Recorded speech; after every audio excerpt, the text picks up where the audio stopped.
Hi everyone, today I would like to talk to you guys about a strategy that I call the no ore strategy. Usually people try to get ore, and ore is very important, but in this video I want to show you how you can win without ore. Well, what I actually mean is choosing settlements in the beginning that don't have any ore. And not meaning you won't have ore during the game. So why would you want to pick spots that don't have ore? It is sometimes a risky strategy, but it can work. So I'm going to show you how it can and how it can't work. So why would you want to do this? I mean, because you will be focusing on something else. When you give up ore, you will have more of the other 4 resources. And there's a lot of things you can do with the brick, wheat, sheep, and wood. So that is the advantage. You'll have these 4 resources and you'll be in better shape to focus on other things. So what can you get with these things? So you will have an advantage. You will be the person that has a greater possibility of getting the longest road and a ton of settlements. I mean, you'll be able to get the most settlements if you would like to. That gives a lot of points, a lot of resources, and that's really good. And another good thing is that you can often be the quickest one to occupy space to get where you want to get to, while other people might be getting dev cards, getting cities, while you're actually getting to the spots quicker than others. So you might steal the space, which people can't get back. So that's very good. So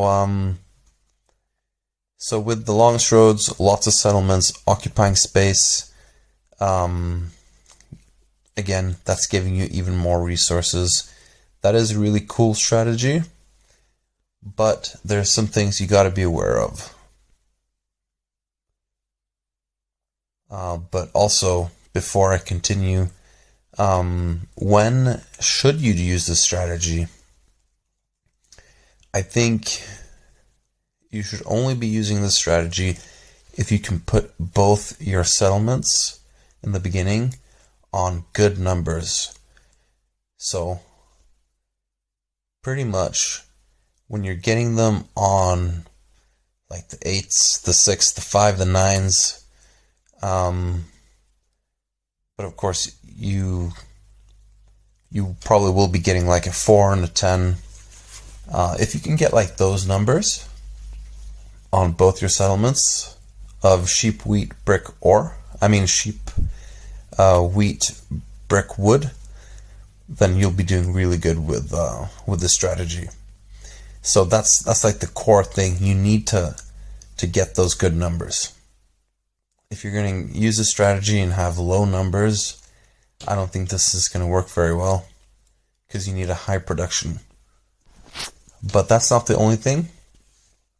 I think you also have to make sure that you have some good ports. So if you have a lot of wood, it'd be good if you're close to the 2-for-1 wood port, or for example the sheep. And I think 3-for-1 is also very good to have because you'll be getting a lot of all the 4 resources. So 3-for-1 is maybe the overall most important one. But I think if you can get a couple of them, a couple of ports, that will be very useful. I think having the ports is absolutely necessary to win in this strategy, because other people will be building cities and getting development cards with the ore. You don't have it, so you need to compensate with this. So often if it's a board where everyone's focusing on the ore, maybe you are the 4th player, maybe even the 3rd player. Pretty much you can have any you can go first or second, but it's not always you're left with two of the good spots like this. But let's say the three first people, they all go for ore.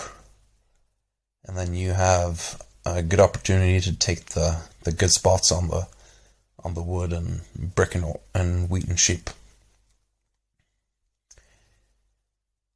So, this is a big warning. I've played this strategy before, and I've lost pretty hard when I do this. So this is when you just go full speed, getting settlements, getting the longest road really fast. I mean, you have the resources to get the most settlements and the longest road the fastest. You'll be the fastest person to get 7 points, while everyone else is at maybe like 4 points, maybe 5. The problem with this is that people will start blocking you. So, and you're stuck, because after getting 5 settlements, you can't build any more settlements. You need to get a city or development cards, and you won't because you don't have ore. And the only way to get ore is to save up or trade or use ports. But if you, let's say you don't have any ports because you're just fixed on building these settlements, you won't be able to save when they block you like this. So you have to take things a little bit slower and get some of the other things done along the way. So first of all, build smart roads. You do want to get the longest road. That is part of the strategy, is getting the longest road. But you want to get it towards the end, or maybe the middle, not in the beginning. So you should be building so that people can't cut you off, but at the same time you're not getting the longest road yet. So it can either be because they don't cut you off because maybe they don't see you as a threat, maybe they don't need to go that way, or that you just build so that they can't block you, and then you just connect the roads at the end. That's very important for the strategy. It's more important than other players that get the longest road because they have other things to back them up. They have cities to get lots of resources anyway, but you're very dependent on not getting blocked, so don't make yourself a target. Build smart roads. Get ports along the way before you get too many settlements, which will get you to get blocked. Make sure you have ports so that when you do get blocked, you still have ways to move along and get what you need.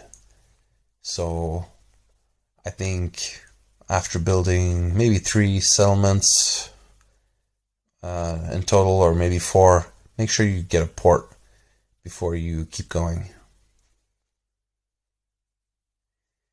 So you're going to want to trade ore with others. And I think this is maybe easiest in the beginning, because when people see that you're doing really well, they will hesitate to give you ore. So maybe be willing to give up some wood and brick. Everyone wants that in the beginning. And the good thing with getting this ore is that you can maybe get some early development cards, maybe settle some secret victory points, or perhaps you can compete for the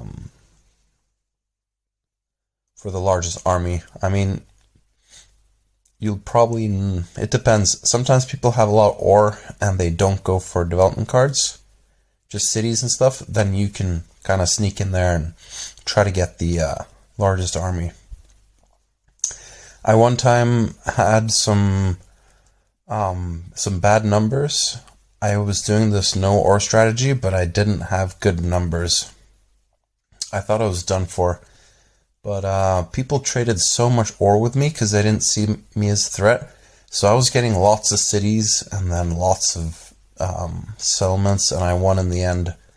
So try to make sure you're trading ore with others. Also, if you get your 2 settlements on good placements on these 4 resources, you can also try to get ore later by building towards that. And if you do, you'll be able to have good numbers on your 4 initial resources, plus having ore, which will be really, really good. So sometimes this isn't possible. Maybe you can't get to the ore, but this is just a bonus in addition to trading with people and having ports. You want to make sure that you're getting dev cards or cities. I think it all depends. If you see that you're not getting that much ore that game, you might want to go for the dev cards. Maybe you're getting like 1 ore now and then. Go for dev cards. Maybe you'll get the necessary dev cards you need. Maybe a victory point, maybe monopoly card. If you get the monopoly card, then you can like steal all the ore at a smart time. If you're able to, for example, trade in a lot of your wood for ore, then go for city. Why not?